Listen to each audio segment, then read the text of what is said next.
Kimpos European Tour, nakakakiling na plano na bisitahin ang Italy, France at London.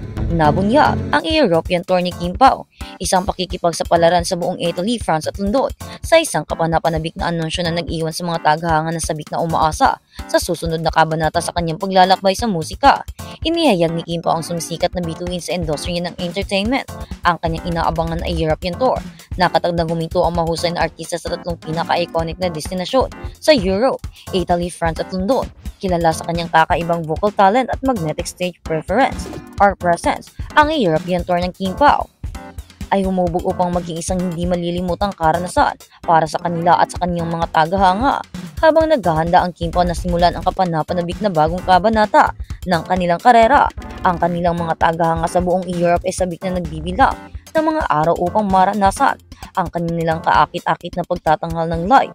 Ang European Tour ay inaasahang magpapakita hindi lamang nakakahanghang vocal range ng Kim Pao, kundi pati na rin ang kanilang hindi maikakaila na karesma at pagkahilig sa musika. Suriin natin ang mga detalye kung paano at ano ang nasa tindahan ng Kim Pao.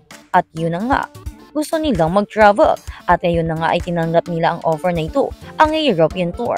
At para daw sabi ni Kim Chu, ito na daw ang pagkakataon nila na mag-travel na magkasama ang isa't isa away from work. Kahit na nga tour ito ay may pag-asa pa rin sila at may pagkakataon na mag-travel ng kahit saan-saan. Gusto nilang maging normal na tao. Gusto nilang ma-feel yun at alam naman nila na makikilala pa rin sila ng mga tao.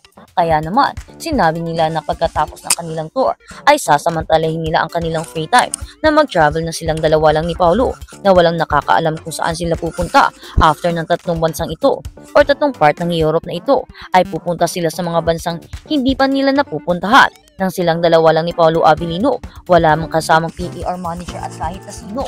Ang gusto lang nila ay makapagbakasyon sila ng magkasama nang silang dalawa lang. Ini-enjoy yung moment na silang dalawa lang. Dahil pagkatapos at alam nila na pag-uwi nila na Pilipinas ay magiging hectic na naman ang schedule nila. Dahil panigurado. Bagong project naman ang kakahantungan nila at magaganap sa kanilang buhay. At paniguradong magiging busy na naman sila ng ilang buwan o baka umabot pa ng mga taon.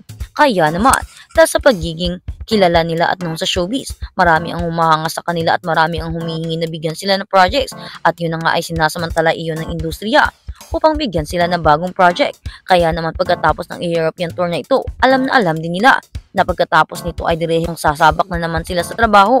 Kaya naman humingi sila ng time off, humingi sila ng oras na mag-travel na silang dalawa lang daw ni Paolo Avellino. Maybe out of Europe or kung saang country na hindi pa nila napupuntahan ng magkasama.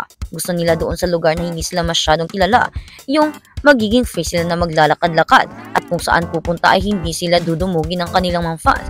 Hindi naman daw sila nagrereklamo sa kanilang mga fans.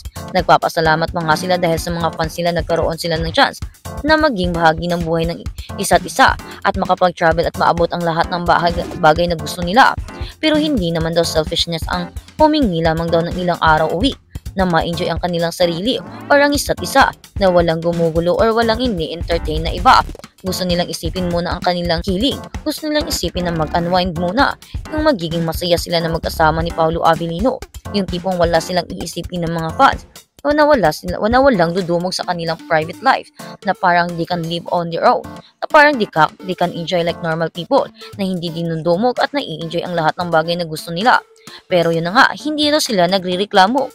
Just a normal people lang daw na humihingi rin ng time for themselves na maging free.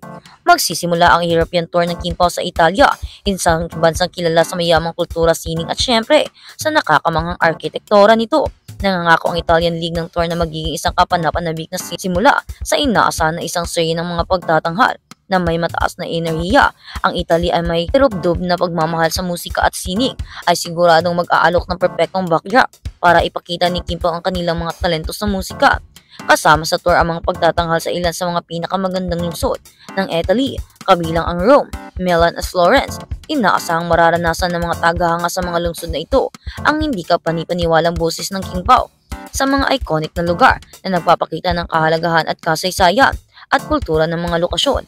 Ang Italy ay palaging isang pangarap at destinasyon para sa akin. Ang kultura at musika at mga tao ay lahat ay nagbibigay inspirasyon.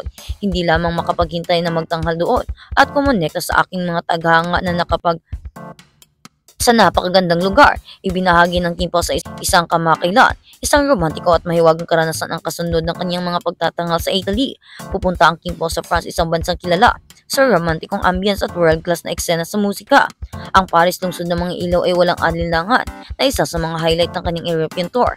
Sa magandang arkitektura at makulay na kultura, matagal nang naging sentro ang Paris para sa mga musikero at artista na ginagawa itong perpektong lungsod para sa Kim Pao na magtatanghal para sa kanilang mga nakatuong tagahanga. At ayun na nga sabi ni Paulo, if they will be given a chance, after nilang mapuntahan ang mga lugar na iyan, ay babalikan din daw nila ng sekreto para mas ma-enjoy nila ang ambience dahil pupunta naman daw sila sa purpose na upang makita at ma-meet up ang kanilang mga fans. Sa second time daw na pagpunta nila ay para naman ma-enjoy nila ang scenery, para ma-enjoy daw nila ang isa't isa na magkasama sa mga lugar na napuntahan nila tulad ng yan, tulad ng sa tour nila, diba? Alam daw nila na once pupunta sila doon ay magiging magulo, kaya naman they're giving their fans a time na mag-meet up sila sa lugar na iyon, and they will be setting up a time din po para silang dalawa lang na magkasama. Away from the crowd, away from the people, away from the consciousness of their fans. Parang pupunta sila doon ng sekreto. Siguro will be disguising. Siguro magdi-disguise sila para ma-enjoy nila ang scenery dahil totoo naman talaga na mai-enjoy mo lang ang lugar kapag peaceful at walang nanggugulo, diba? Hindi naman sila nagrereklamo, pero tao din daw sila. I-aim din sila ng peace na gusto rin lang ma-enjoy ang lugar na walang iniisip ng kung ano-ano. Bilang karagdagan sa Paris, bibisita rin ang Kim Pao sa mga lungsod tulad ng Lyon at Marseille na nagdadala ng kanyang musika sa mga tagahanga sa buong bansa. Ang malalim na pagpapahalaga ng France sa musika ay gagawing isang tunay na mahiwagang karanasan.